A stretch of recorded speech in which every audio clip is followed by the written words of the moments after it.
এক সাহাবীর জীবন, যিনি হাদিসের ভাণ্ডার হয়ে উঠলেন। তিনি এমন একজন সাহাবী যিনি মাত্র ৪ বছর নবী সাল্লাল্লাহু আলাইহি ওয়াসাল্লামের সান্নিধ্যে থেকেও আমাদের জন্য রেখে গেছেন সবচেয়ে বেশি হাদিস। কিভাবে সম্ভব হলো এত বড় অবদান? কে ছিলেন এই সাহাবী? এক দরিদ্র সাহাবী যিনি খালি পেটে থেকেও উম্মতের জন্য হাদিস রক্ষা করলেন। কিভাবে সম্ভব হলো এত বড় বিশাল অবদান? আজ আমরা জানব সেই আশ্চর্য মানুষ আবু হুরায়রা রাদিয়াল্লাহু তাআলা আনহু এর বিস্ময়কর জীবনের গল্প।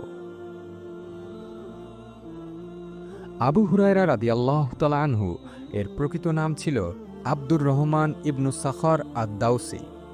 তার জন্ম হয়েছিল ইয়েমেনের দক্ষিণ পশ্চিম অঞ্চলের একটি বিখ্যাত গোত্রে, দাউস গোত্র।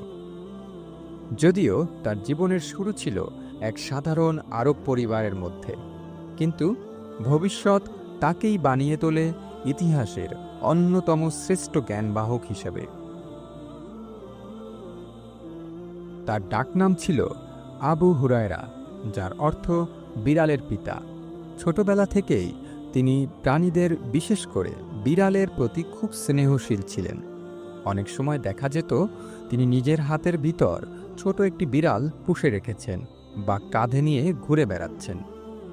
এই কারণেই রাসূলুল্লাহ সাল্লাল্লাহু আলাইহি ওয়াসাল্লাম স্নেহভরে তাকে এই নামেই ডাকতেন। আর এই নামটি পরবর্তীতে এত বেশি পরিচিতি পায় যে মানুষ তার প্রকৃত নামটি ভুলে যায়।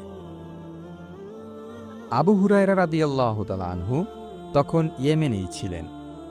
সেখানেই একদিন তার গোত্রের নেতা তুফাইল ইবনু আমর রাদিয়াল্লাহু তাআলা আনহু ইসলাম গ্রহণ করে ফিরে আসেন এবং গোত্রের মানুষদের ইসলামের দাওয়াত দেন। আর আবু হুরায়রা রাদিয়াল্লাহু তাআলা আনহু তখনই এই দাওয়াত গ্রহণ করে হিজরতের ৭ম বছর ইসলাম কবুল করেন। আর সেদিন থেকেই তার জীবনে শুরু হয় নতুন এক অধ্যায়। ইসলাম গ্রহণের পর আবু হুরায়রা রাদিয়াল্লাহু তাআলা আনহু আর সময় নষ্ট করেননি। তিনি সরাসরি চলে আসেন মদিনায় রাসূলুল্লাহ সাল্লাল্লাহু আলাইহি ওয়াসাল্লামের সান্নিধ্যে। সেখানে তিনি আশ্রয় নেন আস-সুফাহ নামক একটি স্থানে। আস-সুফা ছিল মসজিদে নববীর এক কোণায়, যেখানে কিছু গরীব সাহাবী থাকতেন। এরা ছিলেন এমন একদল মানুষ যারা নিজেদের সব কিছু ত্যাগ করে জ্ঞান অর্জন, কোরআন শিক্ষা এবং রাসূলুল্লাহ সাল্লাল্লাহু আলাইহি ওয়াসাল্লামের কাছ থেকে হাদিস গ্রহণ করাই জীবনের উদ্দেশ্য বানিয়ে নিয়েছিলেন। আবু হুরায়রা রাদিয়াল্লাহু তাআলা আনহুও তাদের একজন হয়ে যান। না খেয়ে থেকেছেন দিনের পর দিন, তবুও রাসূলুল্লাহ সাল্লাল্লাহু আলাইহি ওয়াসাল্লামের প্রতিটি কথা নিজের মনে গেঁথে রাখতেন। দুনিয়ার কোনো আরাম-আয়েশ ছিল না তার জীবনে, ছিল শুধু এক অদম্য ভালোবাসা জ্ঞানের প্রতি, রাসূলুল্লাহ সাল্লাল্লাহু আলাইহি ওয়াসাল্লামের প্রতি আর আল্লাহর সন্তুষ্টির প্রতি। আবু হুরায়রা রাদিয়াল্লাহু তাআলা আনহু এর জীবনের এক অবিস্মরণীয় মুহূর্ত, তিনি তখন সদ্য ইসলাম গ্রহণ করেছেন। রাসূলুল্লাহ সাল্লাল্লাহু আলাইহি ওয়াসাল্লামের সঙ্গ কখনোই তিনি মিস করতে চান না। প্রতিটি কথা, প্রতিটি শিক্ষা হৃদয়ে গেঁথে নিতে চান। কিন্তু একটা সমস্যা বারবার তার মনে কষ্ট দিত। তিনি হাদিস শুনে তা ঠিকমতো মনে রাখতে পারতেন না। একদিন তিনি সাহস করে রাসূলুল্লাহ সাল্লাল্লাহু আলাইহি ওয়াসাল্লামের কাছে এসে বললেন, ইয়া রাসূলুল্লাহ, আমি অনেক হাদিস শুনি কিন্তু মনে রাখতে পারি না। তখন রাসূলুল্লাহ সাল্লাল্লাহু আলাইহি ওয়াসাল্লাম তার নিজের চাদর বিছাতে বলেন। আবু হুরায়রা রাদিয়াল্লাহু তাআলা আনহু বিছিয়ে দেন। রাসূলুল্লাহ সাল্লাল্লাহু আলাইহি ওয়াসাল্লাম নিজ হাতে কিছু করার ভঙ্গিতে সেই চাদরের উপর কিছু রাখার মতো ইশারা করেন। তারপর বলেন, এটি গায়ে জড়িয়ে নাও। তিনি চাদরটা জড়িয়ে নিলেন। এরপর আবু হুরায়রা রাদিয়াল্লাহু তাআলা আনহু বলেন, সেদিনের পর থেকে আমি যা কিছু শুনেছি, আল্লাহর কসম আর কখনো ভুলে যায়নি। এই অলৌকিক দোয়ার বরকতেই তিনি হয়ে ওঠেন ইতিহাসের সর্বাধিক হাদিস বর্ণনাকারী সাহাবী।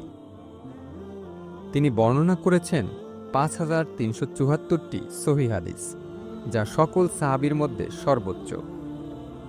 তার মুখে ছিল রাসূলুল্লাহ সাল্লাল্লাহু আলাইহি ওয়াসাল্লামের বাণী, হৃদয়ে ছিল সেই বাণীর প্রতি অগাধ শ্রদ্ধা ও ভালোবাসা, আর উম্মতের জন্য রেখে গেছেন এক অমূল্য সম্পদ, নবীজির হাদিস।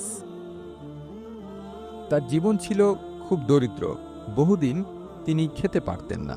অনেক সময় পেটের ক্ষুধা ভুলাতে তিনি মসজিদে বসে থাকতেন, কিন্তু তার মুখে কখনো অভিযোগ ছিল না, বরং তিনি ছিলেন একজন চিরহাস্যোজ্জ্বল সাহাবী। তিনি শুধু মুখস্থই করেননি, বরং হাদিসের গভীর অর্থ বোঝার চেষ্টা করেছেন। তিনি বহুবার কাঁদতেন এই বলে, মানুষ হাদিস জানছে না, এটা আমার কষ্ট হয়। তার কাছ থেকে তাবেঈগণও হাদিস নিয়েছেন এবং সংরক্ষণ করেছেন। 59 হিজরিতে ৭৮ বছর বয়সে আবু হুরায়রা রাদিয়াল্লাহু তাআলা আনহু ইন্তেকাল করেন। তার শেষ কথা ছিল, হে আল্লাহ, আমি দুনিয়া ভালোবাসিনি, আমি আখিরাতের জন্য অপেক্ষা করছি। তিনি জান্নাতের আশায় চোখ বন্ধ করেন। আবু হুরায়রা রাদিয়াল্লাহু তাআলা আনহু এক নাম, যার কারণে আজ আমরা হাজারো হাদিস জানি। তিনি ছিলেন জ্ঞান রক্ষক, ধৈর্যের প্রতীক, ভালোবাসার আলোকবর্তিকা। আসুন আমরা তার অবদানকে স্মরণ করি এবং তার মতো জ্ঞান অন্বেষণ করি।